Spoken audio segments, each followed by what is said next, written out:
Sudah jelas Bapak-Bapak sekalian PPT-nya? Halo, jelas Pak. Bu, jelas ya. Bu, jelas. Oke, baik. Materi ini nanti akan saya kirim setelah saya menjelaskan. Jadi Bapak-Bapak sekalian mencatat yang penting-penting saja. Ya, slide yang pertama. Jadi saya menggunakan RPS seperti ini. Oh, RPS-nya nggak ada ya, sebentar. Oh, enggak, langsung ini. Berarti ada RPS yang lain ya. Sebetulnya RPS itu rencana pembelajaran perkuliahan ya. Enggak usah aja menghabiskan waktu, nanti akan saya berikan di ini aja, di slide-nya di materi yang saya kirimkan. Baik, Bapak-Bapak sekalian, enggak ada ibunya ya. Kenapa Pak Rudi kok enggak ada ibunya ya? Nah, ya, manajemen produksi tanaman perkebunan ya Pak. Jadi ini manajemen ini adalah hal yang Bapak-Bapak sekalian sebagai manajer-manajer pasti itu sudah dipelajari secara gamblang gitu ya, dan sudah dipraktekkan, sudah diterapkan, diaplikasikan begitu ya, karena manajemen produksi ini penting bagi suatu perusahaan perkebunan, khususnya adalah kelapa sawit. Nah, tapi saya ingin mengingatkan kembali secara teoritis sedikit dengan contoh-contoh dari tesis yang sudah ada, ya, yang sudah pernah dikerjakan itu supaya nanti Bapak sekalian bisa ingat kembali. Dan biasanya satu perusahaan dengan perusahaan yang lain itu mempunyai manajemen yang berbeda-beda. Nah, kalau Handoko itu ini bisa dibaca sendiri ya.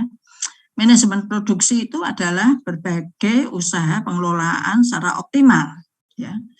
Penggunaan semua sumber daya, tenaga kerja, mesin-mesin, peralatan, bahan mentah, dan lain sebagainya. Itu pasti, ya.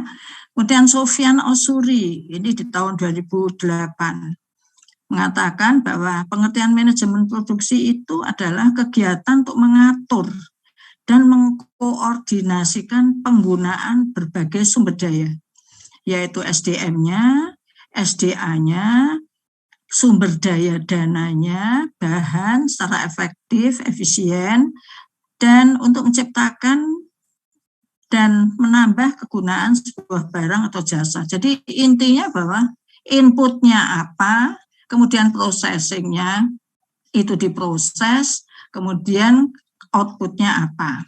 Tetapi itu tentu dengan cara-cara manajemen POAK. Mungkin Bapak-Bapak sekalian sudah melaksanakan hal itu. POAK itu adalah, pertama-tama nggak mungkin kalau kita itu memegang suatu manajemen atau merencanakan sesuatu hal khususnya untuk produksi setiap tahun bagi kelapa sawit, itu nggak mungkin menjalankan suatu perusahaan dengan manajemennya, tidak mungkin tidak ada P, ya. POAK itu adalah perencanaan organisasi yang dibentuk, kemudian jadi perencanaannya apa, organisasinya seperti apa, planning, organizing, A-nya adalah actuating, bagaimana aktualisasinya, ya. Kemudian POAK, C-nya controlling. Nah, ini yang penting banget, controlling. Banyak sekali contoh-contoh bahwa kontrol kita itu lemah dan orang-orang kita itu masih belum disiplin. Pernah pengalaman saya di Bakri, diundang di sana di Pematang Siantar sana di Sumatera Utara, ya, di Bakri waktu tahun berapa itu, udah lama, 2018. Nah, Astra juga pernah saya di Pekanbaru ke Astra, kemudian Sinarmas. Wah, Astra dengan Sinarmas jauh beda, ya. Astra itu rapih, ya, pabriknya bagus, rapih, mungkin masih baru. Bakri apalagi baru dibuka waktu itu. Nah, kalau di Sinarmas itu wah, pabriknya tuh kotor sekali gitu ya. Jadi saya bisa melihat, oh ini yang bagus, ini yang rapih, ya, masih masih pabriknya itu masih teratur dan segala sesuatunya bersih. Tapi waktu saya melihat di Sinarmas di Pekanbaru itu mungkin udah lama pabriknya, itu kotor sekali gitu.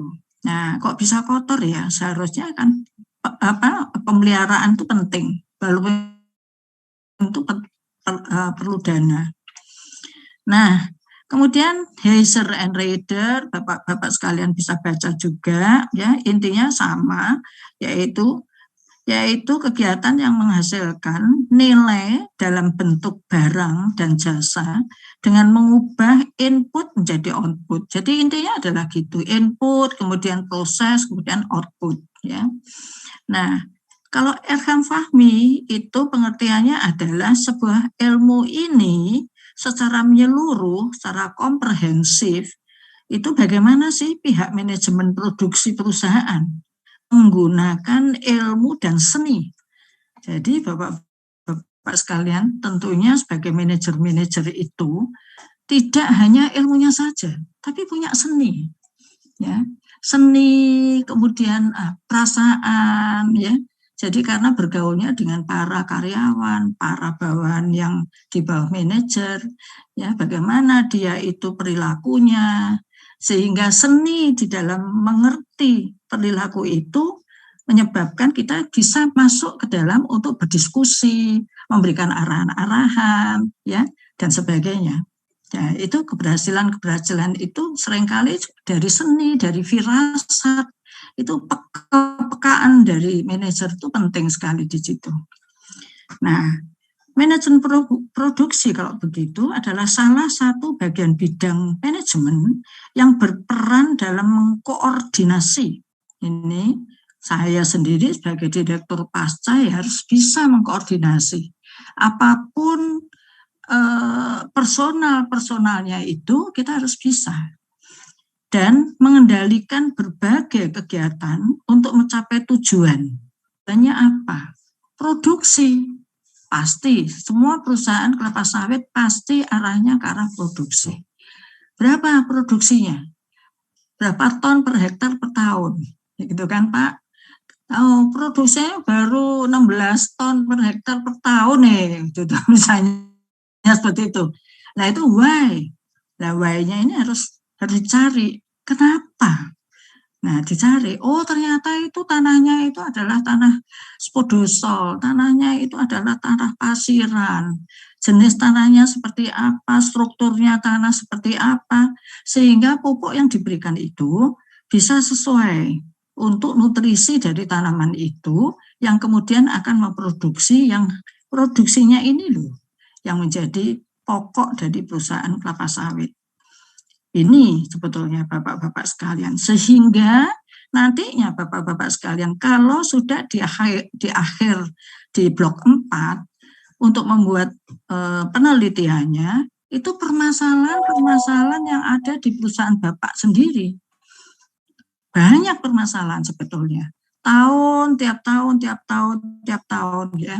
Karena adanya produksi itu sangat dipengaruhi oleh iklim. Dengan adanya climate change, perubahan dari iklim, nah ini yang menyebabkan produksi lalu bisa menurun, ya, atau bisa sedang, atau bahkan bisa naik syukur-syukur gitu. Ya, dengan curah hujan yang seperti itu, sekarang aja Mei di Jogja, mungkin di daerah Bapak masih hujan juga, ya masih hujan. Padahal seharusnya sudah kemarau, ya kan Pak? Nah ini menyebabkan penambahan curah hujan di pohon kelapa sawit. Nah, jadi satu bagian bidang manajemen yang berperan dalam mengkoordinasi dan mengendalikan berbagai kegiatan untuk mencapai tujuan, yaitu membuat sebuah produk dengan lebih efektif dari berbagai aspek. Bapak-bapak sekalian kalau mau menanyakan tolong interupsi ya, kita bisa langsung diskusi gitu.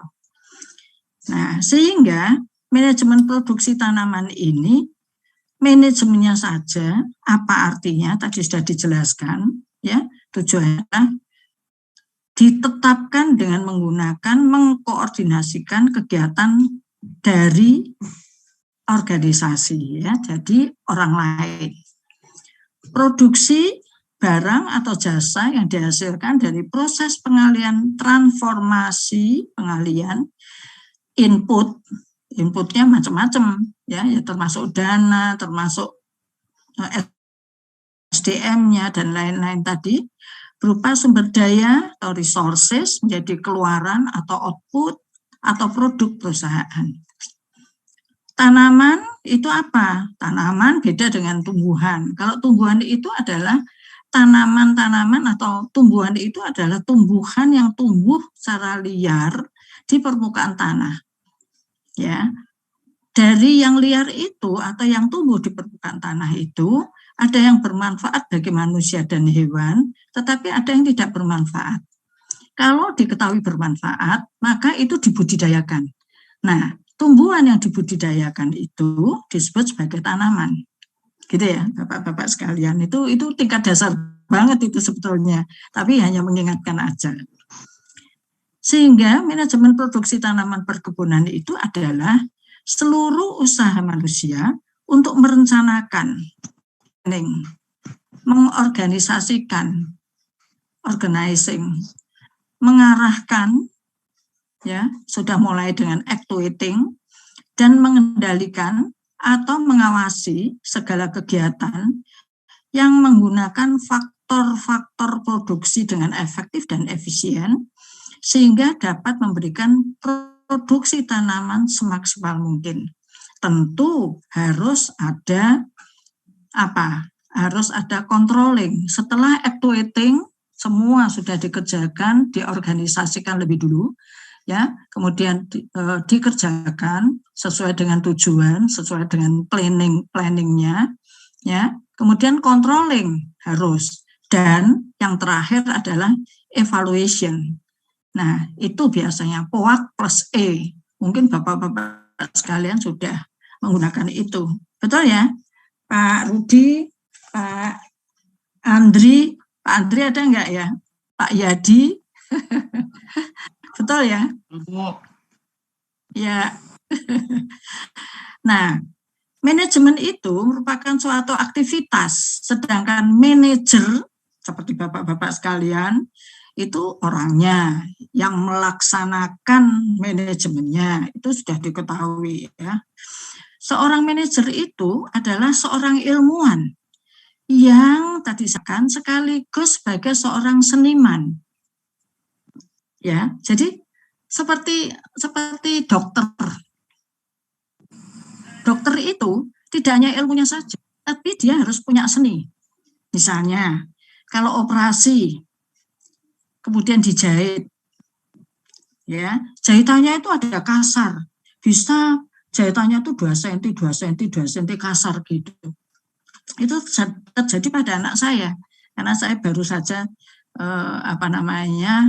menghadapi musibah, anak saya operasi di Indonesia, kemudian ada masalah, kemudian saya cepat-cepat dengan anak-anak berembuk untuk segera dilarikan ke Singapura, di Mount Elizabeth Singapura, dan di sana lalu diperbaiki operasinya itu. Tapi tidak membuka jahitan yang lama, dia membuka perutnya di bagian yang lain. Dari jahitannya saja sudah beda. Jahitan yang di Singapura itu kecil-kecil kayak bordir, Pak. Tapi yang jahitan yang lama itu 2 cm, 2 cm, 2 cm, 2 cm. Dan dalam 5 hari itu sudah kering yang dari Singapura. Wah, saya itu heran sekali ya, walaupun anak saya masih kesakitan, merasakan habis operasi itu mesti ada bekas-bekas sakit yang bekas-bekasnya dioperasi, ada 6 usus yang lengket dipotong, luar biasa. Nah, ini metode kedokteran yang di Indonesia ternyata itu berbeda dengan metode yang ada di Singapura. Jadi bisa kering dalam 5 hari seperti bapak-bapak waktu kecil jatuh di aspal, lututnya kemudian berdarah dan kemudian kering, gatel, terus dititili gitu kan. Bahasa Jawanya itu lalu diambilin gitu ya, pakai jari gitu kan. Nah, ini seperti itu, kering seperti itu, hitam-hitam. Nah, kemudian dia lepas sendiri dan bagus hasilnya. Itu 5 hari, Pak. Sedangkan yang lama, metode yang di Indonesia itu enggak kering seperti itu, masih basah, bahkan timbul nanah. Nah, ini yang menyebabkan infeksi. Metodenya yang lain adalah ususnya itu akhirnya yang di anusnya itu untuk pembuatan fesesnya itu di perut sebelah kiri. Itu metode Indonesia, ya. Tapi di Singapura itu enggak ada, melalui perut sebelah kiri langsung dikembalikan lagi ke anus. Kenapa? Karena kalau lewat perut dan itu selalu dibersihkan seperti itu menyebabkan bakteri-bakteri masuk, akibatnya infeksi. Nah, ini terjadi pada anak saya, infeksi, sehingga sudah masuk ke darah sampai ke paru. Udah akhirnya alhamdulillah dikembalikan lagi seperti semula ke anusnya dan sebagainya. Akhirnya alhamdulillah baru tanggal 5 kemarin bisa pulang. Dari mulai bulan Maret, April awal ya. Nah, ini cerita bahwa metode-metode itu berbeda-beda, Pak. Manajemen di perusahaan-perusahaan juga beda-beda, di dunia kedokteran juga beda-beda. Seni menjahitnya juga berbeda-beda. Nah, ini, jadi oleh karena itu manajer itu harus mempunyai jiwa seni.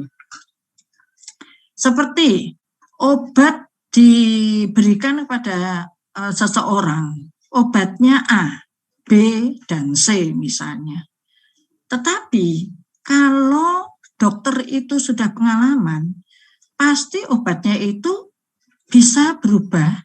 ABC yang harusnya itu patennya itu untuk pengobatannya bisa A plus B, tetapi ditambah D misalnya. Nah, itu seni, Pak. Ya, saya lihat artnya di situ. Nah, dokter juga seni, manajer juga punya seni. Baik. Kemudian manajer itu dihadapi dapat dipecahkan permasalahan yang dihadapi itu dapat dipecahkan dengan ilmu manajemen, yaitu dalam kasus-kasus tertentu manajer itu harus mengandalkan diri pada seni, firasat, jadi harus peka, keyakinan, ya, yakin nggak sih, gitu ya, wah ini yakin, nah, kalau udah yakin dijalankan, kalau ragu-ragu dievaluasi lagi, dilihat lagi perencanaannya, kan gitu ya Pak. Terus harus punya motivasi yang tinggi terhadap karyawannya, terhadap diri sendiri, ya, terutama di organisasinya. Kemudian harus punya kreativitas, ya. Jadi apa ya sebaiknya? Kalau seperti ini nggak bisa, harusnya dengan cara yang lain. Nah, ini kreativitas sendiri. Inovasi, pengembangan diri harus, Bapak-bapak sekalian harus banyak selalu membaca, harus banyak mendengarkan seminar, harus misalnya mengikuti training-training, itu untuk pengembangan diri sebagai manajer, ya kan? Nah, koordinasi ini penting juga dengan penerapan yang baik. Setiap perusahaan itu memiliki manajemen yang berbeda, namun selalu ada, yaitu yang selalu ada selalu sama, yaitu transportasi, storage untuk menyimpan, gudang, pemeriksaan, ya, audit misalnya, dan meminjamkan. Nah, ini adalah rumus untuk faktor produksi tanaman, ya. Nah, yaitu Q sama dengan fungsi daripada L itu labor atau tenaga kerja, kemudian kekayaan alam atau resources, C-nya itu adalah capital, T-nya itu adalah teknologi, sama dengan yang di bawah ini. Jadi fungsi produksi itu secara matematis dapat dinyatakan sebagai ini, sama, ya. Nah, manajemen itu sebagai faktor produksi tidak langsung, artinya intangible. Ada beberapa, yaitu ada yang manajemen sebagai faktor produksi itu yang tidak langsung, yaitu aktivitas teknisnya. Ya, contohnya adalah diantaranya adalah memutuskan akan memproduksi apa dan bagaimana caranya. Ini suatu metodenya dulu, ya. Kemudian memanfaatkan lahan, ya. Metode dari lahannya itu seperti apa? Cara untuk mengolah lahannya itu seperti apa? Lahannya itu miring, topografinya berapa derajat, dan sebagainya. Tentu Bapak-bapak sekalian itu sudah ada perencanaan bagi topografi yang seperti itu. Untuk mengetahui topografi, kemiringan, kemudian berapa derajat, itu bisa sekarang pakai drone, ya kan? Nah, baru drone kita ini, ya. Alat-alat mekanisasi atau teknologi yang terbarukan banyak sebetulnya. Dan itu saya udah lihat di tahun 96 di Australia, petani gandum hanya sudah tua berdua dengan istrinya saja, tapi semua mekanisasi. Dia menyebarkan benih, menyemprot dengan pestisida, menyemprot dengan benih, kemudian pestisida, ya, kemudian penyemprotan misalnya dengan air, ya, untuk kelembabannya misalnya, itu semua dengan capung, ya, dijalankan dengan capung. Sedangkan untuk memanen itu semua dilakukan dengan traktor, ya. Jadi semua mekanisasi itu sudah tahun 96. Jadi kita itu memang ketinggalan jauh berapa puluh tahun, ya. Dan ketinggalan jauhnya itu memang ada alasannya, karena memang di Indonesia itu banyak tenaga kerja. Tetapi kalau di Australia, di negara-negara barat sana itu kekurangan tenaga kerja. Makanya dia teknologinya yang digunakan dengan mekanisasi itu lebih. Kalau di sini, saya lihat di Malaysia juga perusahaan kelapa sawit itu juga belum banyak yang menggunakan egrek yang egrek yang mekanik, yang dengan teknologi egrek yang pakai mesin, itu masih hanya beberapa saja, ya. Nah, juga untuk mesin-mesin yang lainnya itu juga cuma belum banyak yang digunakan. Mungkin di sini Bapak-bapak sekalian, di perusahaan Bapak-bapak sekalian misalnya, apakah egrek yang menyebabkan pengurangan tenaga kerja dengan biaya bisa lebih meningkat, itu apakah sudah digunakan oleh perusahaan Bapak-bapak sekalian di BGA ini? Belum, Bu. Kita masih pakai manual. Manual, ya. Nah, sehingga banyak sekali terjadi turnover akibatnya. Turnover dari para pemanen itu banyak keluhan dari semua perusahaan, sehingga ada mahasiswa S2 kita mengambil S3 khususnya untuk meneliti turnover dari perusahaan-perusahaan kelapa sawit. Nah, ini bagus nih Pak, kalau namanya di BGA itu turnovernya tinggi, karena memang itu iming-iming dari dibajak dari perusahaan lain membajak tenaga panen karena ada kelebihan fasilitas misalnya, gajinya dan lain-lain, ya, lemburnya misalnya, dengan fasilitas lemburnya misalnya kalah dengan perusahaan lain, pasti turnover. Nah, ini yang menjadi polemik selalu di perusahaan-perusahaan kelapa sawit. Nah, kenapa Bapak-Bapak sekalian ini kalau besok meneliti, BGA ini salah satunya ada yang meneliti tentang itu, sehingga data primernya, jadi kalau di kita, di MMP ini kan sekolahnya cuma 1,5 tahun. Jadi Bapak-Bapak sekalian ini dari BGA, kelas BGA yang 11 orang ini saya harapkan 1,5 tahun bisa lulus sama-sama. Pak Rudi, Pak Jonan, ini Pak Yokananda sudah ada? Ya. Belum ya? Belum tampak ya? Orangnya, Bu. Oh sudah. Hah? Tadi ada. Kecil suaranya. Saya kecil suaranya. Nggak jelas ya Pak? Bentar. Jelas Bu, jelas. Jelas ya? Ya. Ya. Baik. Nah, jadi seperti itu. Jadi salah satunya sekali lagi Bapak-bapak sekalian ini nanti untuk sekolahnya di MMP saya harapkan 1,5 tahun sudah bisa selesai. Makanya saya minta kalau ketuanya itu Pak Yokananda harus ada pendampingnya. Pendamping yang membantu Pak Yokananda, yaitu misalnya untuk mengumpulkan tugas-tugas dari para dosen. Ya, dosennya banyak.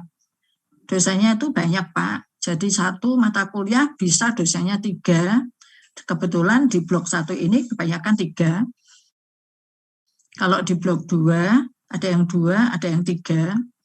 Jadi masing-masing dosen biasanya memberikan tugas masing-masing.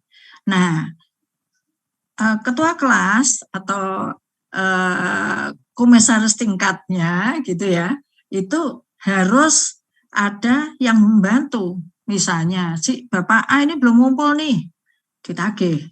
Tolong dong ditagihkan Pak, misalnya. Ada 3 orang yang belum ngumpul, nanti yang satu saya ingatkan, misalnya seperti itu. Ya, walaupun tidak boleh copy paste. Karena kalau copy paste atau copy paste itu 0 nilainya. Dua-duanya 0. Jangan sampai. Keterlambatan dalam mengirimkan tugas, kalau dosennya itu Profesor Lili dari UGM, yang saya minta untuk mengajar SIM di sini, nah itu keras orangnya. Kalau terlambat, ya udah dikasih C, Pak. Jangan sampai dapat C ya. Walaupun saya bilang pada Prof Lili, Prof, jangan sampai mahasiswa kita S2 kita mendapatkan nilai di bawah B. Karena dulu beliau pernah memberikan C. Nah, lalu bagaimana? Masuk semuanya dikasih B dan A gitu kan? Kan tergantung dari bagaimana dia menjawab pertanyaan-pertanyaan di soal-soalnya. Ya jelas. Tetapi mahasiswa itu harus diingatkan atau diberikan tugas lagi untuk mengerjakan supaya nilainya menjadi B. Seperti itu loh Pak.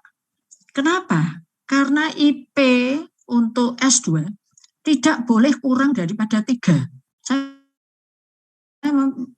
minta kepada dosen-dosen jangan sampai ada yang memberikan nilai C itu, karena itu tadi. Saya nggak mau kalau dosen memberikan kurang sehingga IP dari mahasiswa itu kurang daripada 3. Kebanyakan dari kita 3 lebih. Nah ini yang saya harapkan. Tapi tugas-tugas itu harus tepat waktu supaya dosen-dosennya juga tidak lalu memberikan pengurangan dari nilainya. Gitu ya Pak Yonatan. Pak Rudi mungkin bisa membantu. Terus yang kedua, ini di sela-sela kuliah saya akan beritahu supaya Bapak-Bapak sekalian bisa tepat waktu 1,5 tahun. Yang kedua, besok kalau penelitian, pasti ada Bapak-Bapak dari Bapak-Bapak ini, tapi yang mudah-mudahan enggak ya, mempunyai permasalahan untuk menganalisis datanya. Nah, di dalam menganalisis data dari data-data yang sudah ada di perusahaan semuanya, jadi ini bukan penelitian eksperimental di MMP kita. Data-data bisa diambil dari perusahaan yang sudah ada. Mau 5 tahun, minimal 3 tahun. Itu ya Pak. Sekarang tahun 22 minimal paling tidak 20 ke bawah. Kalau ada data yang baru sudah selesai, ya 21 ke bawah. 3 tahun atau sampai 5 tahun. Sehingga nanti kalau dibuat grafik tentang produksi, itu bisa bagus. Kalau cuma 1 tahun itu kurang valid, ya, kurang bisa dipercaya. Seperti itu Pak. Ya. Nah, sekarang di dalam mengerjakan tesis, kadangkala ada yang lelet karena pekerjaan sibuk, nggak bisa disambi dan lain sebagainya. Nah, ini bisa dikumpulkan seperti Wilmar, GM-nya saya pegang untuk senioritasnya, sehingga beliau ini yang nantinya itu Pak, saya lapor ke Pak Wardi, GM Wilmar, dia juga ikut sekolah. Bapak A, B, C, D dari 22 yang ikut, yang mengerjakan tesis bersama-sama, tolong Pak, itu belum sama sekali mengerjakan hasil penelitiannya misalnya, atau analisis datanya misalnya, tolong itu dibantu.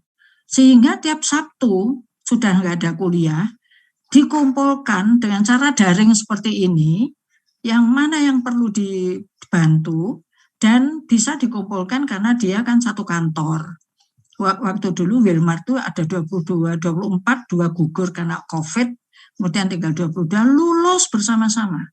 Bisa lulus bersama-sama loh Pak, karena dibantu oleh teman-temannya bagi yang kesulitan di dalam mengerjakan statistiknya. Ya, saya bisa mengerti bahwa bapak-bapak sekalian udah lama nggak sekolah, kan sudah lulus S1 udah lama ya kan Pak, gitu. Baik gitu ya, nanti kalau ada pertanyaan silahkan.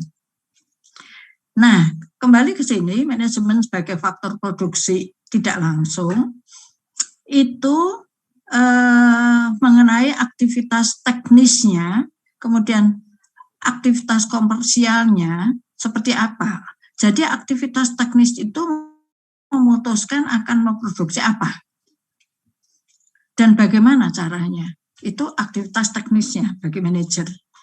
Kemudian memanfaatkan lahan, pemanfaatan lahan, membuat gambaran tentang teknologi dan peralatan yang akan digunakan, serta implikasinya pada penggunaan tenaga kerja. Kemudian menentukan skala usaha. Yang kedua, aktivitas komersialnya apa? Menghitung berapa dan apa saja input yang dibutuhkan, baik yang sudah ada maupun yang harus dicari. Menentukan kapan, di mana, dan berapa jumlah input diperoleh. Menghitung penggunaan input dan produksi yang akan diperoleh dan menentukan pemasaran hasil sesuai dengan kualitas produk. Itu. Selanjutnya yang nomor 3 adalah aktivitas finansialnya, mendapatkan dana dari mana, milik sendiri atau pinjaman dan lain-lain. Menghitung penggunaan dana untuk memperoleh pendapatan dan laba pada jangka panjang, menghitung kebutuhan dana untuk jangka panjang. Itu aktivitas finansialnya. Kemudian aktivitas akuntansi, apa saja, membuat catatan tentang semua transaksi, baik bisnis maupun pajak, membuat laporan, tentu audit jelas, baik dari luar maupun dalam. Jadi sebaiknya mempunyai akuntan dari untuk dalam, supaya nanti sebelum diaudit dari luar itu sudah bagus ya. Kemudian menyimpan semua data tentang usahanya. Nah, sehingga peranan manajer produksi itu apa?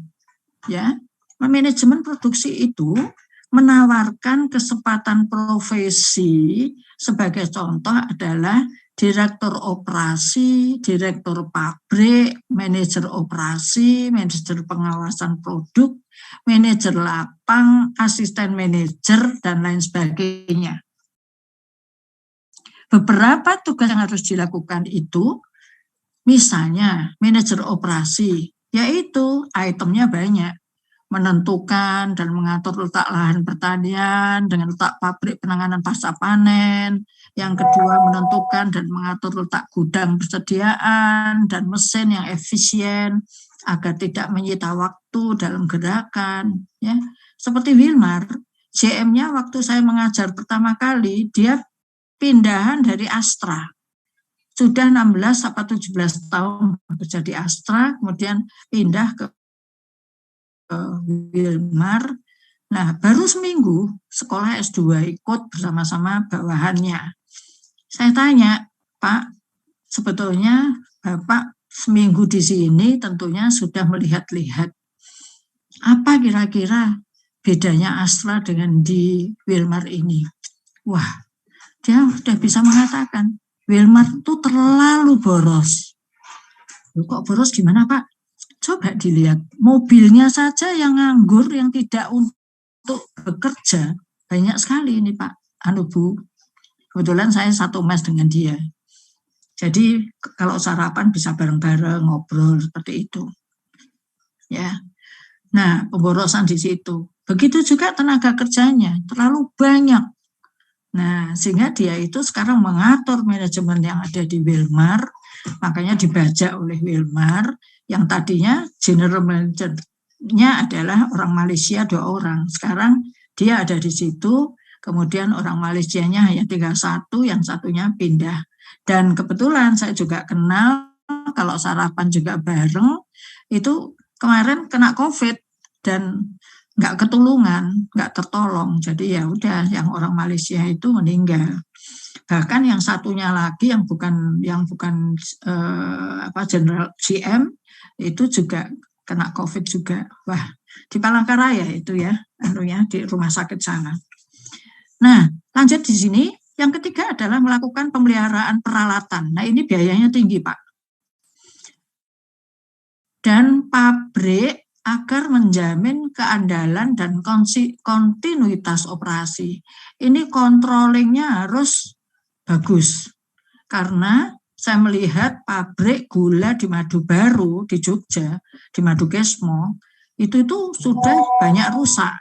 Ya, dananya kurang, sehingga dibiarkan begitu, akibatnya dalam pemerasan, di dalam untuk mengukur randomnya ada sendiri, tetapi dia itu tidak bisa secara bagus memeras tebu-tebu yang di pabrik itu harus dilakukan pemerasan, ya, sehingga banyak sekali sisa-sisa cairan yang masih ada di tebunya.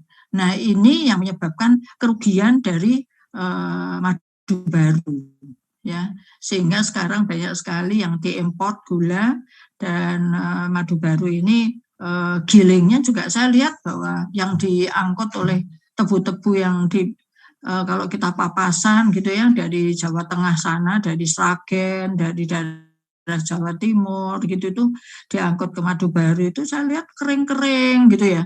Nah, jadi kan airnya sudah menguap gitu ya, itu kan mesti rendemennya juga kurang, airnya juga sudah kurang. Nah, hal-hal ini perlu juga diperhatikan, dan juga pabriknya juga harus diperhatikan. Jadi dulu kepala Madu Baru, kepala pabriknya juga sekolah di MMP kita ya, angkatan 1 itu bahkan. Nah, terus menentukan input yang akan dibuat atau dibeli, menentukan atau memperbaiki jadwal kegiatan, ya, jadwal kegiatan pasti itu perencanaan, yang termasuk perencanaan ya Pak. Kemudian mengevaluasi biaya tenaga kerja jika ada penambahan tenaga kerja baik di lapangan maupun di kantor, mengurangi jika memungkinkan, menghapuskan pemborosan. Nah, ini penting, pemborosan, memperpendek waktu persiapan untuk mengurangi waktu proses dan lain-lain. Saya sampai jam 9 ya. Nah, kegiatan demikian banyaknya ini, peran dari manajer operasional sangat strategis dalam menciptakan sistem produksi yang ampuh untuk membuat produk secara efisien. Jadi manajernya kan macam-macam. Ada manajer operasi, ada manajer pengawasan produk, dan lain-lain. Tugas-tugas ini bisa Bapak-Bapak browsing untuk kemajuan dari pengetahuan Bapak-Bapak sekalian. Browsing dari internet itu yang paling baru seperti apa. Jadi ada perkembangan. Jadi tidak hanya yang lama, terus yang lama gitu ya Pak. Bapak, saya rasa Bapak-Bapak sekalian sudah mengerti hal itu. Sehingga peran manajemen produksi itu seperti ini, tentu produknya yang akan dicari atau diperolehnya, ya usaha untuk memperoleh produknya ini, apakah itu berupa turunannya, apakah berupa CPO-nya kalau pada kelapa sawit ya. Nah, terutama juga diutamakan teknologinya seperti tadi dikatakan, kemudian bisnisnya, yaitu sampai dengan manajemennya, dan akhirnya harus punya customer yang sudah yang sudah dikenal bahwa jangan sampai tersaing dengan perusahaan-perusahaan perkebunan yang lain. Jangan sampai customernya itu lari ke tempat perusahaan yang lain. Nah, ini perlu pendekatan. Jadi seorang manajer daya, yaitu tadi ya, seni, ada rasa intuisi gitu ya. Jadi ada rasa juga supel, kerjasama. Nah, itu penting. Kalau tidak ada, mungkin saya juga dengan Pak Rudi ini belum kenal, tapi tiba-tiba Pak Rudi mau membantu saya gitu ya. Itu. Baik, lanjut. Nah, ini adalah konsep produksi. Membuat atau menciptakan barang atau jasa untuk memenuhi kebutuhan manusia.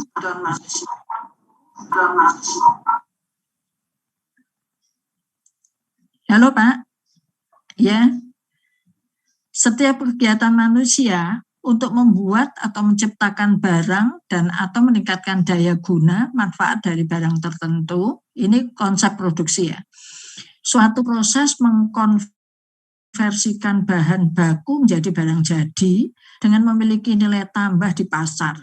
Proses ini melibatkan karyawan, peralatan, energi, dan informasi. Jadi saya melihat bahwa seorang manajer itu otaknya itu selalu berputar terus. Setiap hari mengevaluasi. Hari ini sudah ada data apa saja, apalagi dengan cara digital seperti ini cepat sekali dapat informasinya dari mulai bawahan, mandor ke ASCAP ya, sampai dengan ASCAP ya, mandor atasannya ASCAP ya Pak. Asisten Bu. Ya, asisten ya. Asisten dulu baru ASCAP. Ya. Terus manajer. Nah, ya. Jadi saya melihat bahwa sampai dengan asisten saja, waktu itu saya di Pekanbaru, salah satunya adalah alumni dari Instiper. Dia itu jenuh banget. Setiap hari, bapak-bapak juga seperti itu kan. Setiap hari tidur paling cepat jam 12 malam. Bahkan kalau ngelonjok ya sampai jam 1, setengah 2. Masukkan tabel-tabel sampai selesai. Karena besok udah lain lagi. Tabelnya lain lagi. Terus harus dilaporkan. Setiap hari.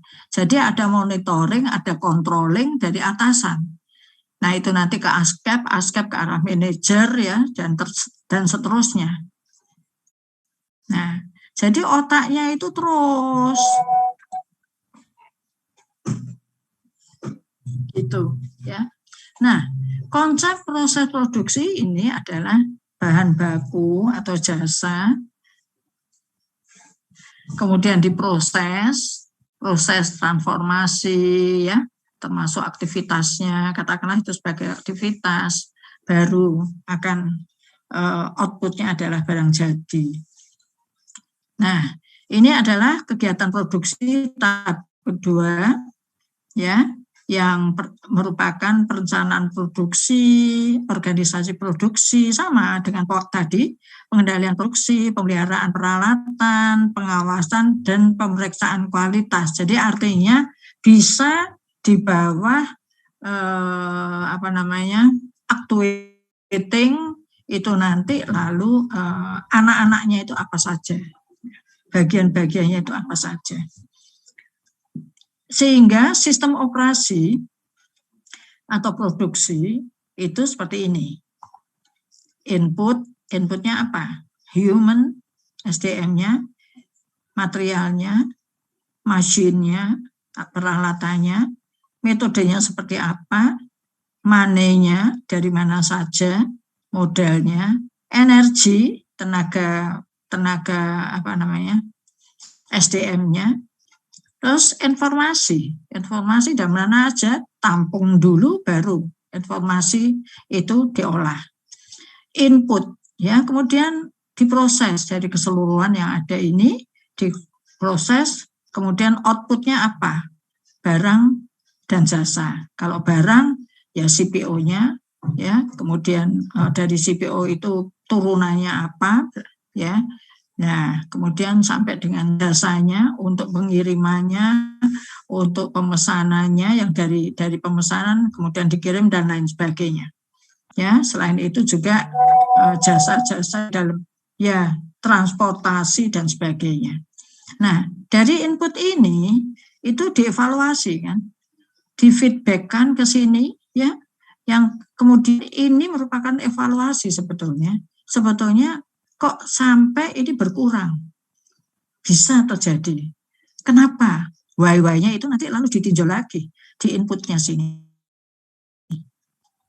Ya, baik. Nah, sehingga sistem produksi itu dari gambaran input itu sama saja sebetulnya, ini diproses output, tetapi teknologi, ekonomi ada seperti tadi sebetulnya sama. Dan di sini jangan lupa seringkali ya toh Bapak-bapak sekalian, politik seperti harga minyak goreng tiba-tiba naik gitu kan.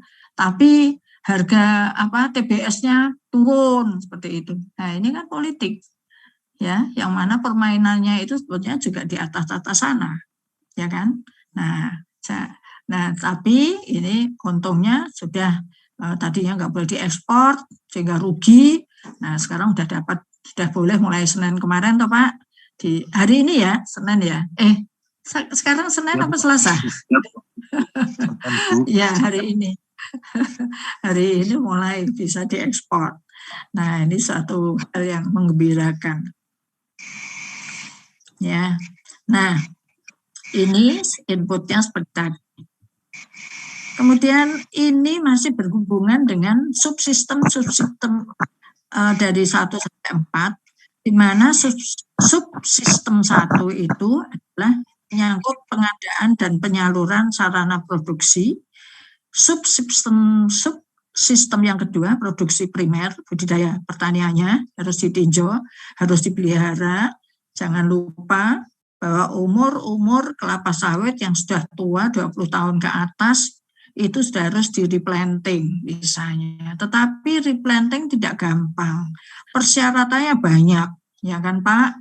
Jadi petani-petani itu juga harus mengumpulkan paling sedikit punya 4 hektar. Jadi kalau umpamanya petani cuma gurem, cuma punya 1 hektaran, ya harus jadikan 1 jadi 4 hektar, kemudian umurnya sekian, terus mendapatkan dananya itu tidak gampang. Ada 25 item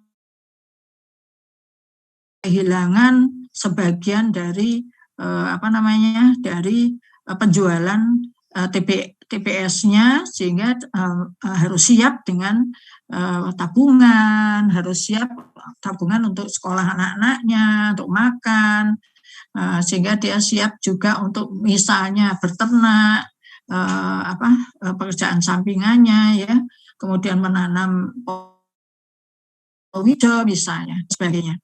Nah, kemudian juga saling berkaitan dengan subsistem 2, yaitu tadi budidaya pertaniannya, subsistem 3 agroindustri hilir, ya, hulu ke hilir, yaitu pengelolaannya atau pengolahannya.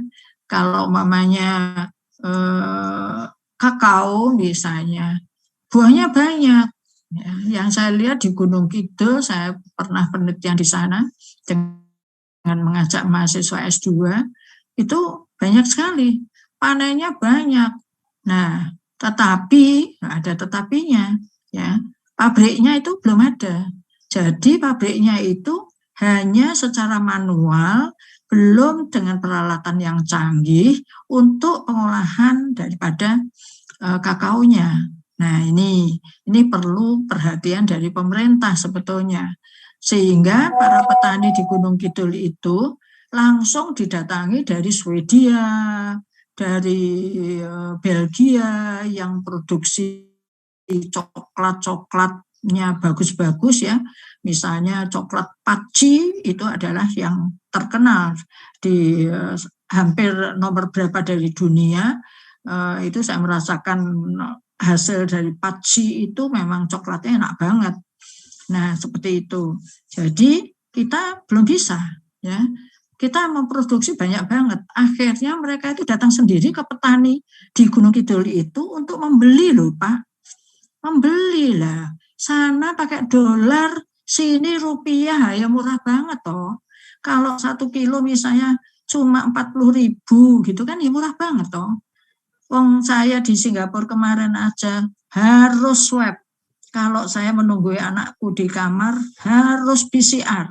Suaminya harus PCR karena seminggu berturut-turut supaya nggak tiap hari swab. Itu kalau di kita 250.000 kalau PCR. Di sana berapa? $25. $1 Singapura itu 10.600. Ya wis dikalikan sendiri toh. 2,5 juta lebih, 2,7 juta. Coba, seperti itu loh Pak. Jadi kalau mereka membeli di tempat kita, murah banget.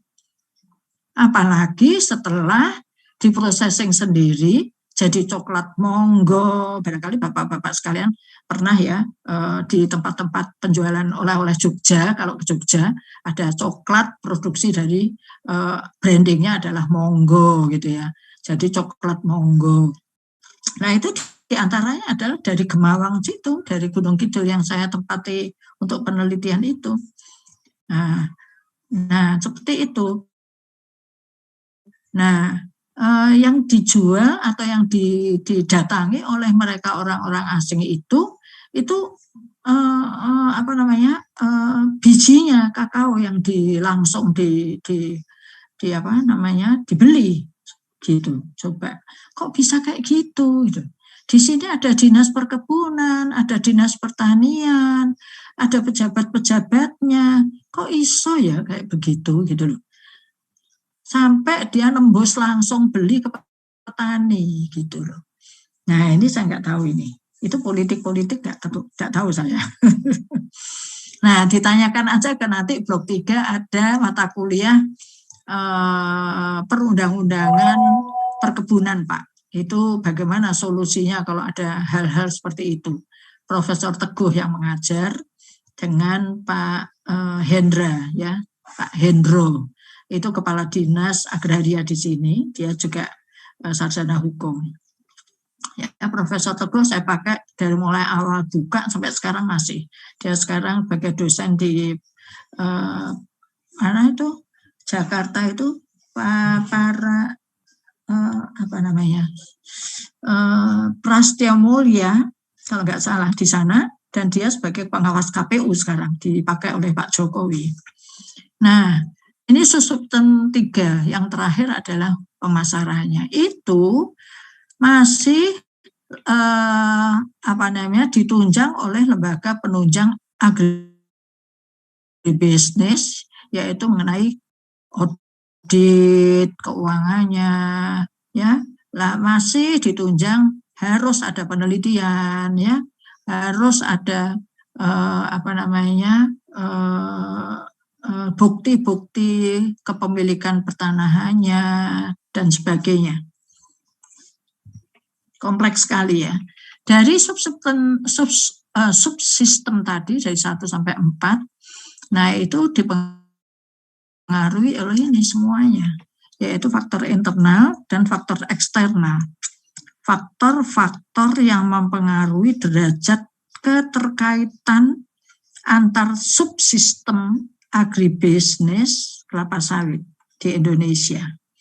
Nah ini Pak, faktor internalnya ketersediaan dan harga daripada input energi, ketersediaan dan harga bahan aktif pestisida, ketersediaan sumber daya genetik, dan jangka waktu investasi.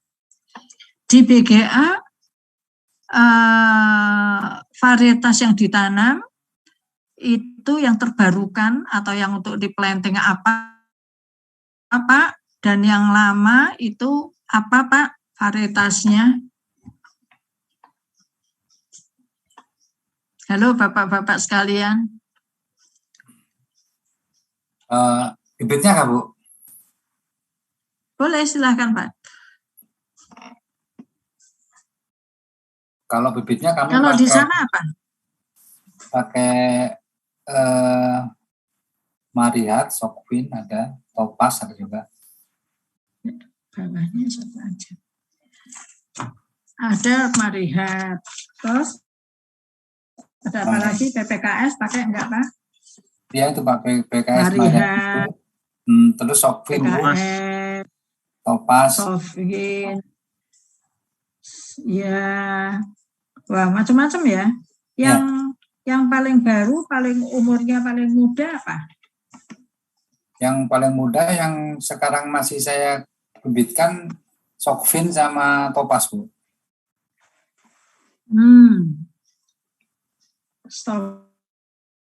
Sokvin sama apa Pak? Topaz. Topaz. Oh. Asian Agri. Kompas ya. Asian Agri. Oh ya. Nah, ini varietasnya seperti apa? Kalau Tenera itu kan perkawinan antara Wisifera dan masih pakai DP Bu, Dura Wisifera. Sama ya.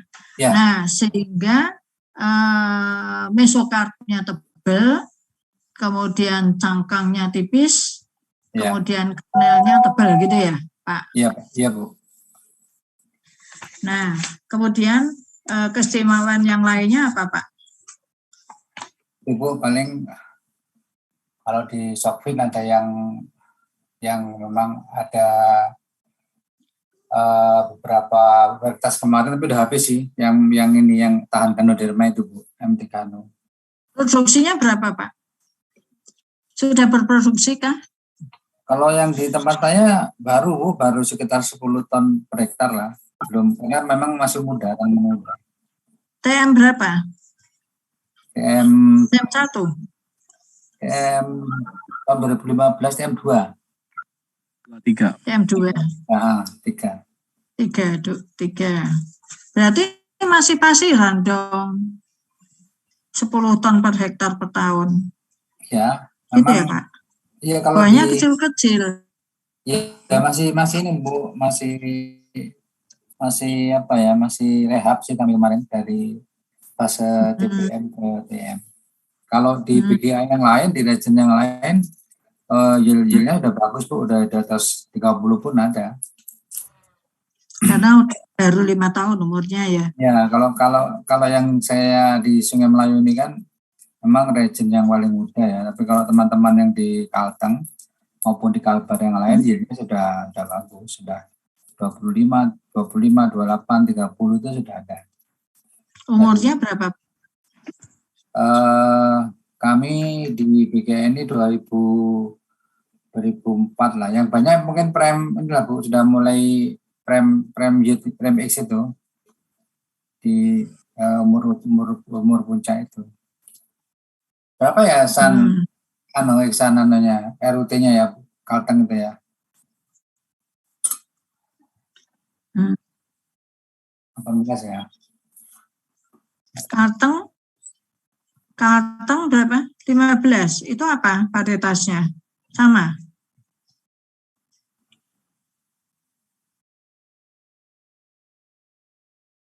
Hmm.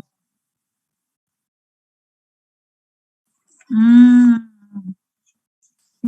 Bibitan 21 Iya, wilayah iya, 3 iya. itu Topaz ya, Tan?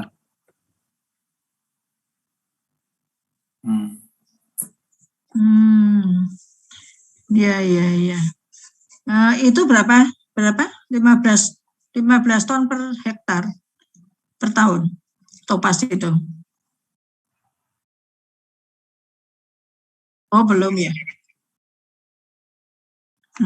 Ya, ya. Ya, mudah-mudahan ya. Waktu saya dulu ke Bakri itu buka lahan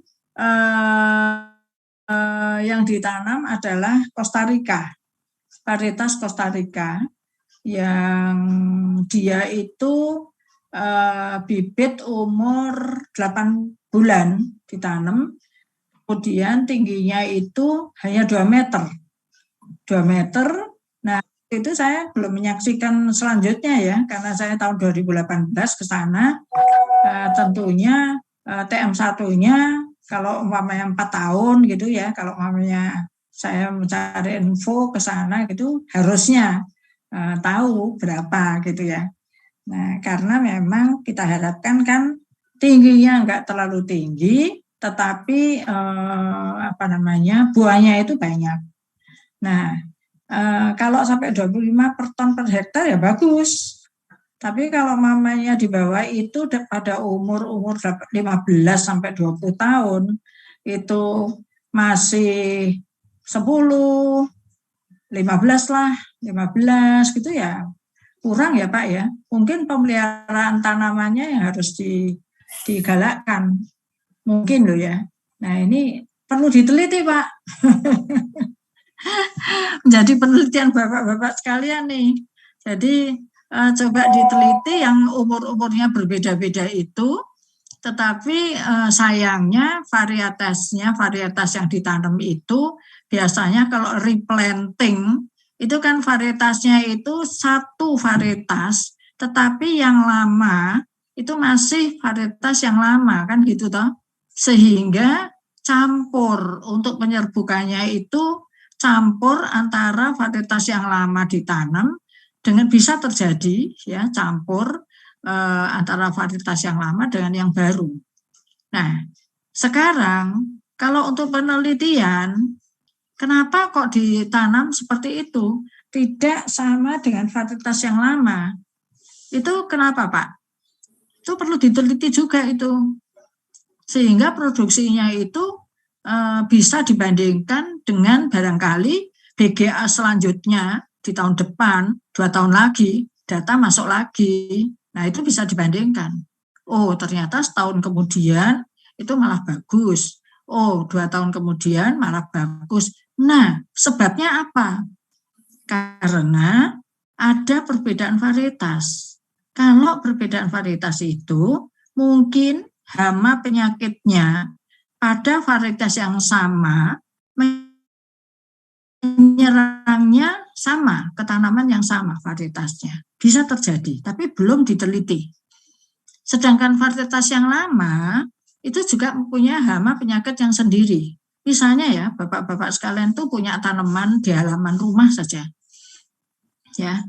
Misalnya itu tanaman lili, bunga lili dibandingkan dengan tanaman misalnya begonia.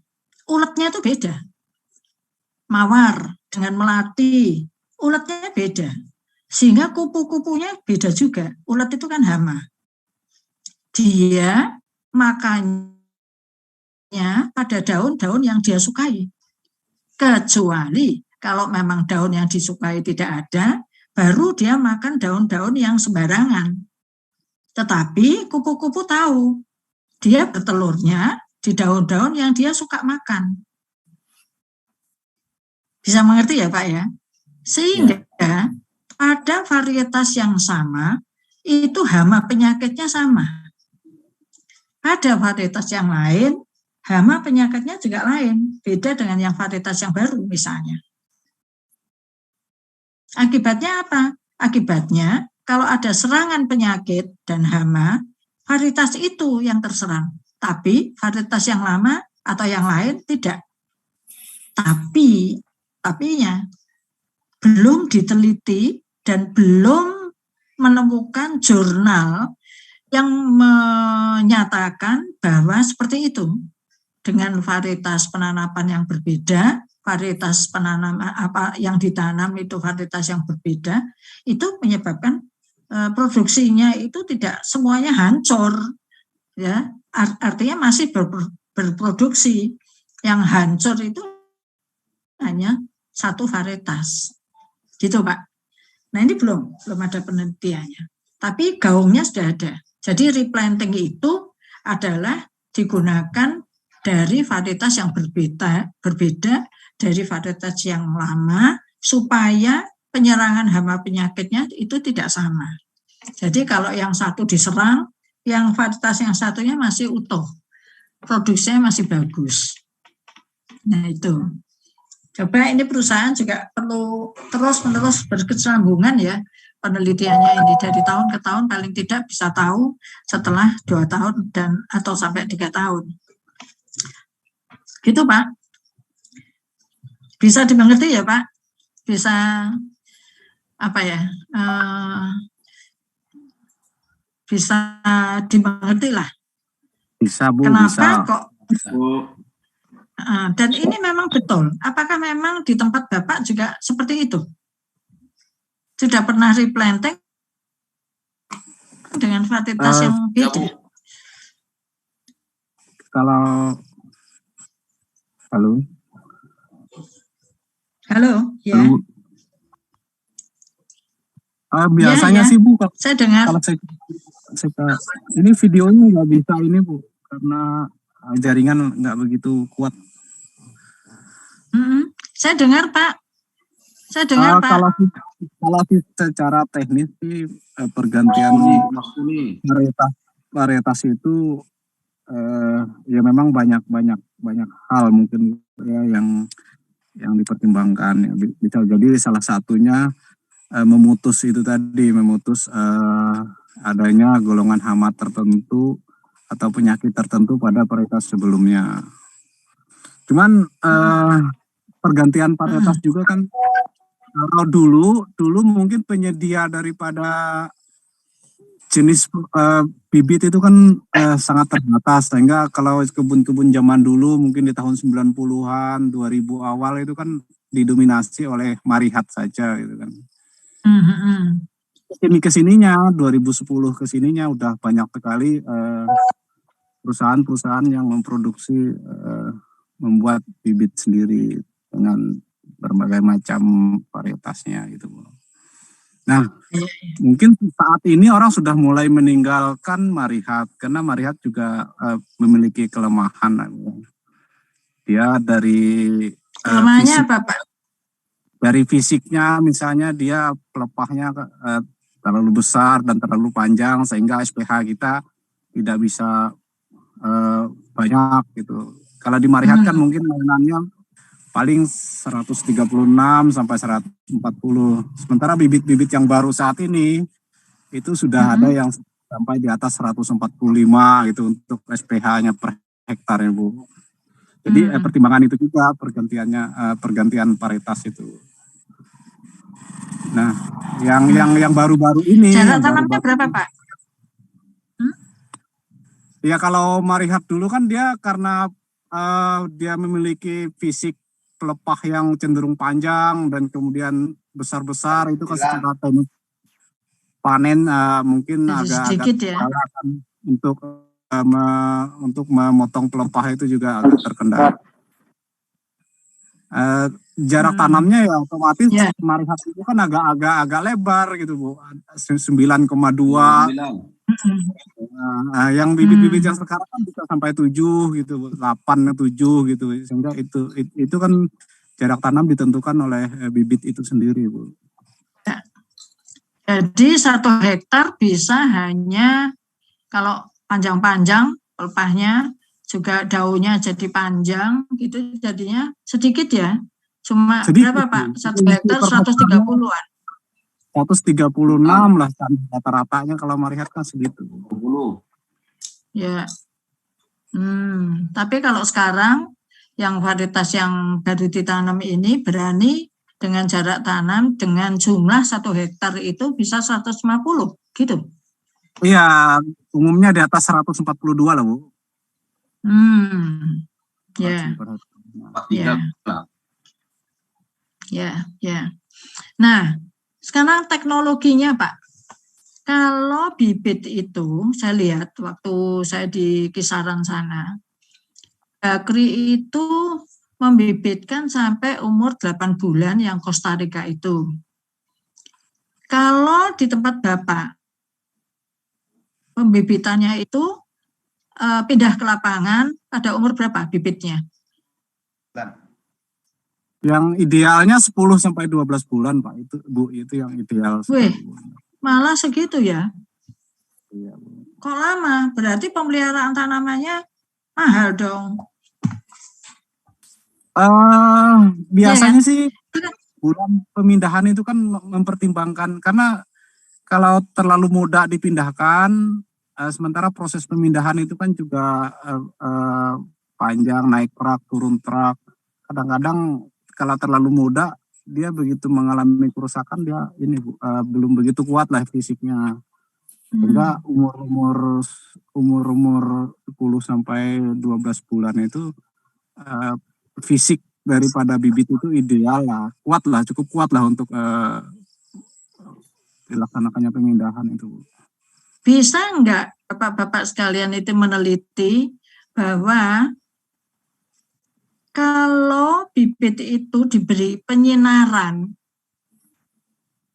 ya, diteliti itu, artinya itu penyinarannya itu dilakukan jam 6 sore, kan gelap toh, 3 jam, 6 sampai 9, 6 sampai jam 9, jam 6 sore sampai jam 9 malam, 3 jam.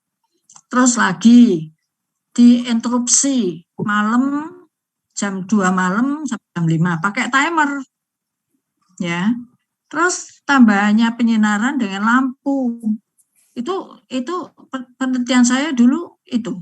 Tapi pada tanaman kentang. Ya, sehingga pertumbuhannya itu cepat dan vegetatifnya bagus banget, dan tanaman kentang yang di Indonesia tidak bisa berbunga jadi berbunga, Pak, dan berbiji karena bunga, kemudian berbuah, buahnya itu seperti anggur, kemudian setiap buah dari anggur itu ya seperti kelapa sawit ya, janjang kayak gitu. Nah, tapi seperti anggur karena kecil.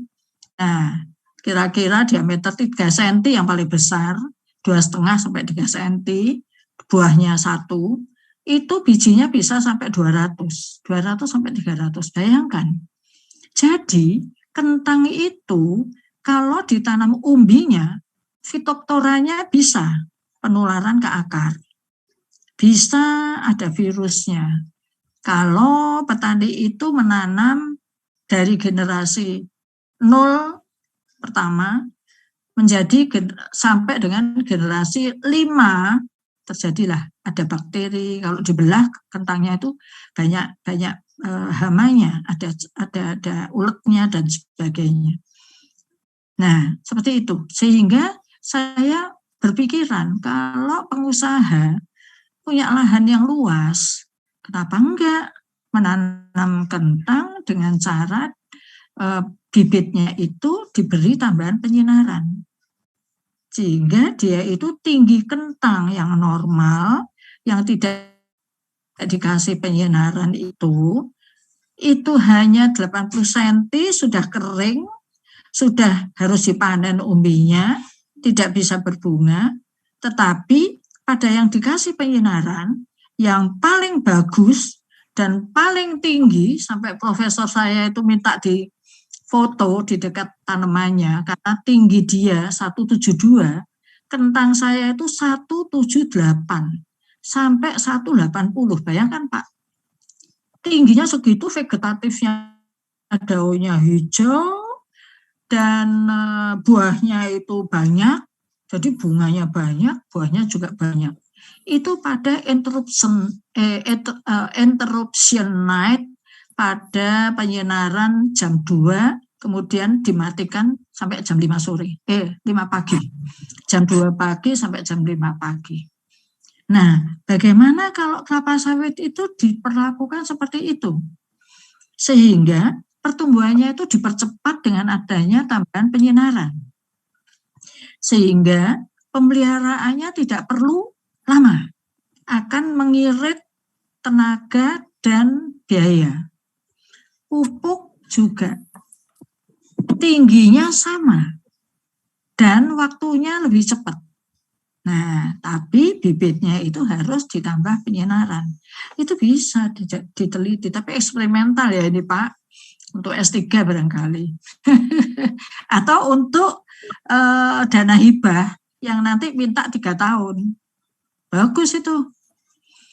Nah, sehingga yang tadi dikatakan bahwa 8 sampai 10 bulan atau 10 bulan sampai 1 tahun, nggak sampai Pak.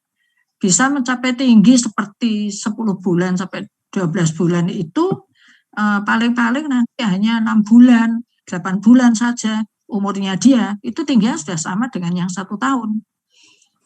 Dan itu vegetatifnya kuat, segar, hijau, wah bagus banget. Luar biasa. Sampai penyuluh seluruh Indonesia itu minta izin untuk melihat, orang-orang Jepang, peneliti-peneliti juga untuk melihat. Ini saya terapkan dari buku yang saya baca, Weir Phillips ya. Jadi dari panjang gelombangnya sekian. Jadi penyinarannya itu lampunya itu harus 1 meter dari tanamannya. Jadi kalau di dalam polybag ya dijaga. Terus ditarik ke atas, kalau semakin tinggi makanya tunnel ya, saya lihat di Korea itu kok tanaman-tanaman itu kok pakai tunnel ya, tunnel itu di naungan seperti terowongan gitu loh Pak. Tapi ada pintunya di ujung sana sampai di ujung sini gitu ya. Tingginya 3 meter, saya pakai seperti itu untuk penelitian saya, 32 tunnel saya buat dengan berbagai ulangan dan berbagai perlakuan. Ada neonnya 40 watt ditambah bolam 100 watt, 33. Ada neon saja, ada bolam saja. Nah, itu yang saya lakukan. Lalu jamnya itu jam yang berbeda-beda. Jamnya 3 jam dari maghrib, kemudian diteruskan jam 9 sampai jam 12, kemudian jam 1 sampai jam 2 sampai jam 5 menjelang pagi. Ternyata yang paling bagus, paling banyak bunganya, paling tinggi vegetatifnya, paling hijau dan paling banyak buahnya itu ya yang interruption night, artinya tuh night dulu, gelap dulu, baru diinterupsi pakai lampu jam 2 malam, dimatikan jam 5 pagi. Itu Pak. Nah, itu bisa menjadi penelitian yang bagus, tapi hibah itu Pak. Atau untuk S3 atau hibah. Kalau dapat hibah, proposalnya dimasukkan, jadi penelitiannya 3 tahun. Sebetulnya penelitiannya enggak sampai 3 tahun. Saya sekolah di S3 dulu cuma 4,5 tahun, tapi ada teorinya. Gitu. Jadi butuh waktu 3 tahun cukup banget. Gitu Pak. Jadi intinya bahwa kita harus bisa merekayasa dengan teknologi yang terbarukan supaya bibit itu tidak manut secara alami. Ya. Kalau manut secara alami yaitu tadi sampai 12 bulan, sampai 10 bulan. Gitu ya. Nah, kenapa enggak kita rekayasa gitu, dan sehingga itu mengirit biaya dan tenaga untuk pemeliharaan, menyirami aja udah airnya berapa itu untuk bibit ya kan, lalu masih mendangir, masih penggemburan tanah, masih dikasih pupuknya ya, seperti itulah. Nah ini ya salah satu yang bisa dicoba. Sorry. Bentar Pak.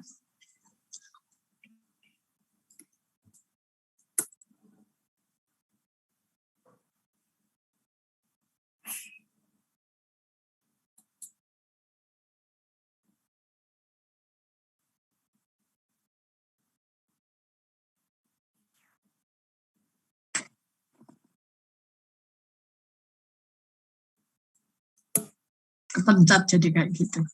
Baik Pak, ini penjelasan. Waktunya sudah habis, ini sudah 9:04 tapi besok dilanjutkan. Ini slide-nya sampai 15, sudah sampai 12. Kalau bisa saya lanjutkan cepat gitu ya.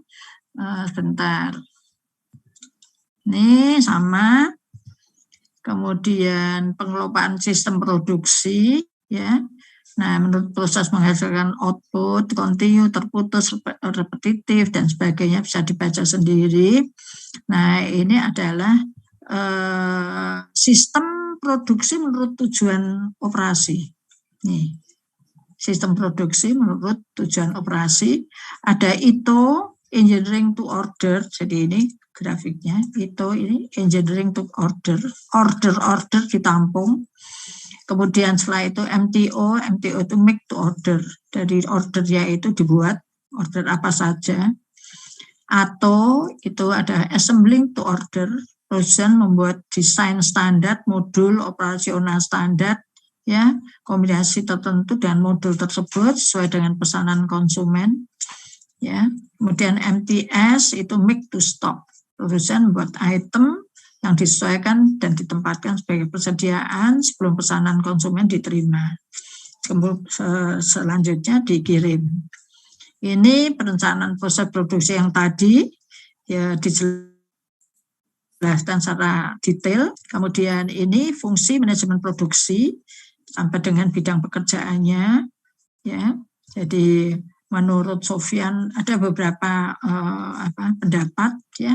Jadi manajemen produksi itu meliputi ini, produksi, pabrik, proses, program, sistem, dan ini kok ini mau saya kecilkan di sana.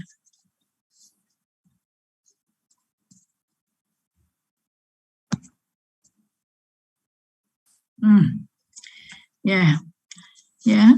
Nah, seperti itu Pak, sampai dengan SDM. Lanjut.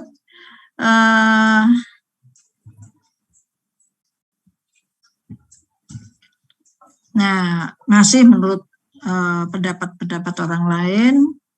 Kemudian, masih ada banyak ya, masih sampai 32. Saya rasa sampai di sini dulu, sampai item ke-20.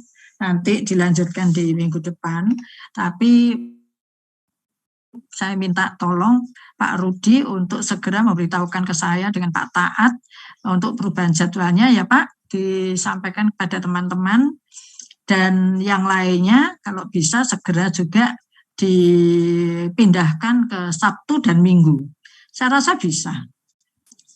Gitu, Bapak-Bapak sekalian, ada pertanyaan? Silakan kalau ada pertanyaan. Kelihatannya udah capek-capek. Ya, bekerja Senin ini awal-awal dari seminggu. Kalau tidak ada pertanyaan, ada Pak pertanyaan? Apa saja boleh mengenai Bapak-Bapak sekalian ini, wisudanya harus punya jadwal loh ya. Wisudanya itu berarti kalau sekarang itu sekarang ini bulan Mei kan, mulai perkuliahan kan. Jadi Mei berikutnya itu setahun. Setahun itu berarti teori sudah selesai. 3 blok kan teorinya. Nah, 3 blok itu kali 4 bulan kan 12 bulan. Gitu Pak ngitungnya. Terus blok keempat itu untuk tesis. Tapi jangan lupa Pak, sebelum Bapak-Bapak selesai di blok 2, saya harapkan Bapak-Bapak sekalian sudah melihat atau memikirkan permasalahan apa yang digunakan untuk tesisnya. Sehingga saya harapkan di blok 2, Bapak-Bapak sekalian sudah membuat proposal yang nantinya segera akan saya komisikan supaya Bapak-Bapak sekalian bisa mulai penelitian sambil bekerja di blok 3, sambil kuliah di Sabtu Minggu. Kalau begitu caranya, nanti di blok 4 tepat waktu Bapak-Bapak sekalian bisa selesai 1,5 tahun. Oleh karena itu, saya harapkan selesai blok 1, Bapak-Bapak sekalian sudah harus membuat kira-kira permasalahan apa yang akan saya gunakan untuk penelitian itu di blok 2. Susunlah proposal konsepnya, kemudian usulkan kepada admin melalui admin MMP proposal itu. Nanti akan saya gunakan, Bapak-Bapak sekalian akan dibagikan latar belakang permasalahan form yang isinya latar belakang permasalahan dan siapa dosen yang akan ditunjuk. Silahkan Bapak boleh menunjuk walaupun nanti akan dirapatkan komisi dulu apakah cocok dengan yang ditunjuk sesuai kompetensi dari dosennya atau bukan misalnya. Itu akan kita komisikan, baru Bapak-Bapak sekalian saya kirimi Pak Rudi, kemudian Pak Yohan, ya, Pak Yokananda, ya, belum apa Pak saya, Pak Adi, Pak Pak Herlin, Pak Yadi, Pak Andri, Pak Senop, Pak Marwah, kemudian Tam Jenar, Pak Ihsanul, Pak Ihsanul Fajri ya. Nah, itu jangan lupa Pak. Jadi Bapak ini jatahnya wisuda adalah sekarang bulan Mei, ditambah setahun Mei lagi, ditambah setengah tahun dari Mei, berarti Juni, Juli, Agustus, September. Ikut wisuda November. Sehingga 2023. Cepat loh Pak. Nah, sehingga Bapak-Bapak sekalian, pada wisuda yang November atau bisa maju Oktober, itu yudisiumnya, biasanya yudisiumnya 2 kali. Yudisiumnya itu 3 bulan sebelum wisuda itu adalah yudisium yang pertama. Bapak-bapak sekalian sudah siap, mulai dari saya beritahukan tadi, bisa mengikuti yudisium yang pertama semua, yaitu di bulan, kalau Oktober ke belakang, di bulan Agustus itu sudah ada yudisium yang pertama. Sedangkan yudisium yang kedua itu 4 bulan sebelum wisuda, yaitu Juli, ya Juli. Sedangkan yudisium yang kedua itu 2 bulan sebelum wisuda, yaitu September. September, kalau November itu wisudanya. Nah, jadi harus. Makanya harus punya jadwal Pak, ditempel di depan mana terserah, di lemari atau di meja tulis gitu, bahwa planningnya itu seperti apa. Kapan proposalnya harus dibuat, kapan penelitiannya dimulai, kapan mulai pembimbingan tesisnya, kapan seminar proposalnya, itu harus dibuat jadwalnya. Gitu ya Bapak-bapak sekalian. Saya harapkan di kelas ini BGA 11 orang, rombongannya Pak Rudi dan Pak Yokananda dan Bapak-bapak yang lain, tolong dipilih ketuanya Pak Yokananda, wakilnya siapa, untuk temannya bukan wakil ya, teman-teman untuk sama-sama untuk membantu, atau bisa disebut wakil. Kemudian ada yang senior, yang paling senior, kalau ada SPP yang macet karena sesuatu hal, nah itu bisa diutangi dulu. Terus kalau ada yang macet tesisnya, maka itu harus didorong bagaimana mekanismenya. Ini harus ada yang senior. Ya, yang senior. Silakan. Ya, silakan dipilih nanti ya, Pak. Kolam Jona.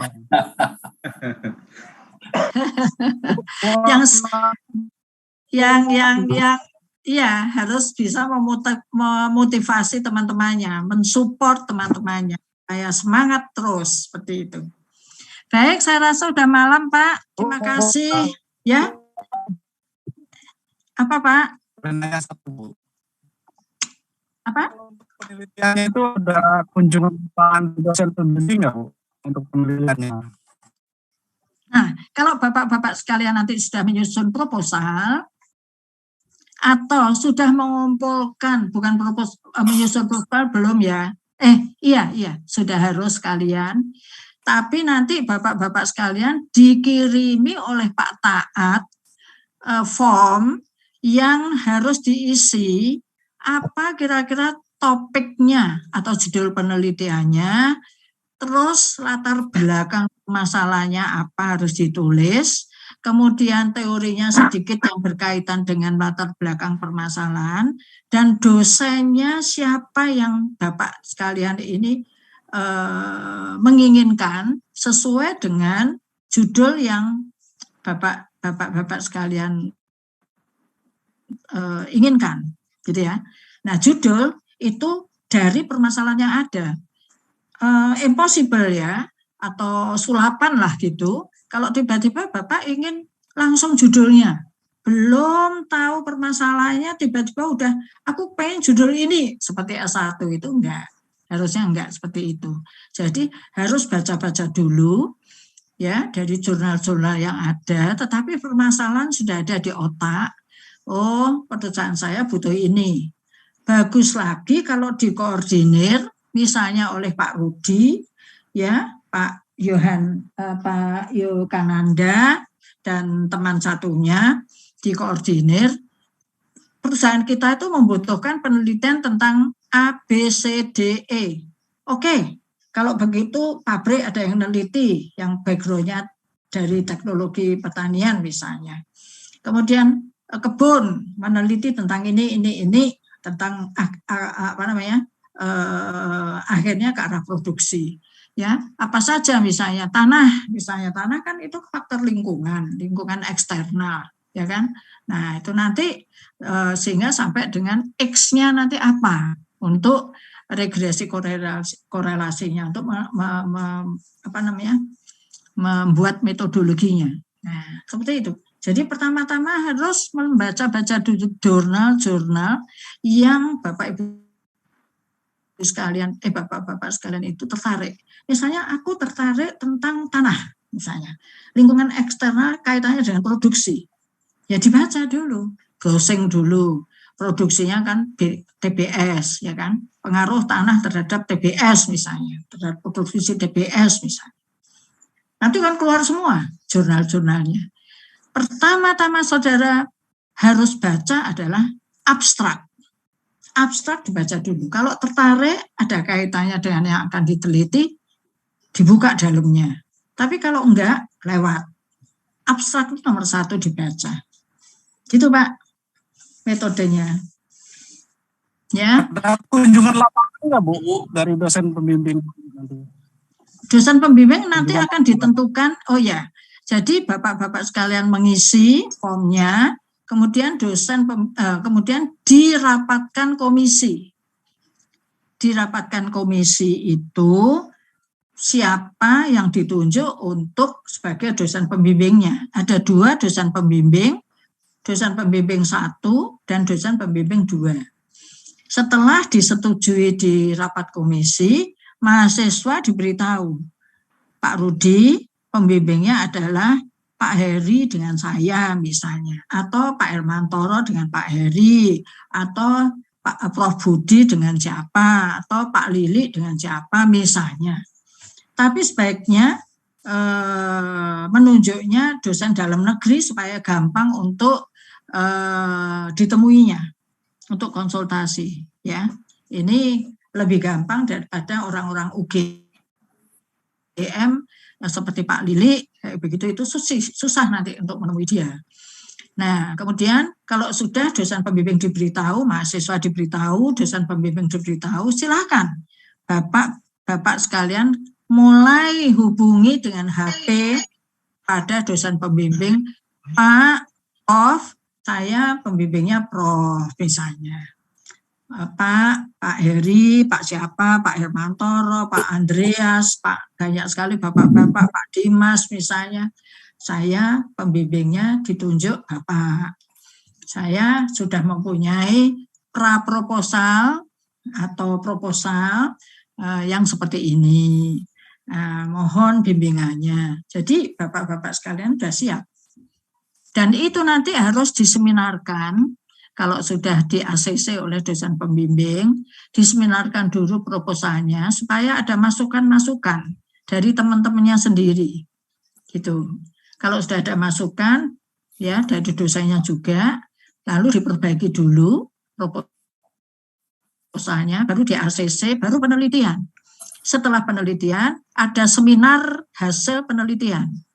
Siap untuk diseminarkan dan siap untuk diuji, ujian tesis. Seperti itu, Pak. Langkah-langkahnya seperti itu. Makanya Bapak-Bapak sekalian saya harapkan membuat jadwal bahwa jatah Bapak-Bapak sekalian adalah di bulan, apa itu tadi? Oktober atau November wisudanya tahun 23. Ya, enggak kerasa loh, Pak. Apa kunjungan lapangan? Bu, untuk dosen pembimbing ada kunjungan lapangan nggak? Kalau ada. Itu kalau terserah. Kalau ada juga saya nanti. Ya. Itu biasanya kan ada biayanya, Pak. Padahal kita ini kan paket. Dana untuk kunjungan lapangan itu harus biaya sendiri.